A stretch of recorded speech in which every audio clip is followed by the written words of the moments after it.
স্বামী অলওয়েজ সে স্বামী, তার স্থান সবসময় উপরে। তার জন্য তার চাওয়া পাওয়া এবং তার যে কথাগুলো সবসময় আমি পালন করার চেষ্টা করতাম। কিছুদিন আগে হঠাৎ করে সামাজিক যোগাযোগ মাধ্যমে খবর ছড়িয়ে পড়ে এক ডাক্তার মেয়ের সঙ্গে বিয়ের কথাবার্তা এগোচ্ছে সাকিবের।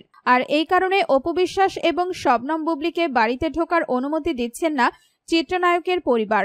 এদিকে বিচ্ছেদের পর বুবলির সঙ্গে সখ্যতা না থাকলেও অপু বিশ্বাসের সঙ্গে সখ্যতা বেড়েছিল সাকিবের।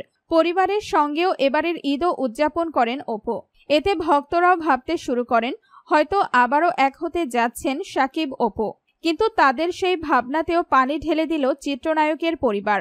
নতুন করে যখন পথ চলতে শুরু করেছেন তারা ঠিক সেই সময় ঢালিপাড়ায় ছড়িয়ে পড়ে সাকিবের তৃতীয় বিয়ের কথা। অপু বিশ্বাস বলেন, কাছের মানুষের কাছে আমি বারবার ঠকেছি, বারবার ঠকার পরও আমি মানুষকে বিশ্বাস করেছি, কিন্তু প্রয়োজন মিটলেই মানুষ আমাকে বারবার ছুঁড়ে ফেলেছে। আসলে ভুল আমারই, আমাকে আরো ম্যাচিউরড হওয়া উচিত ছিল। সঠিক মানুষ চিনতে আমি সবসময় ভুল করি।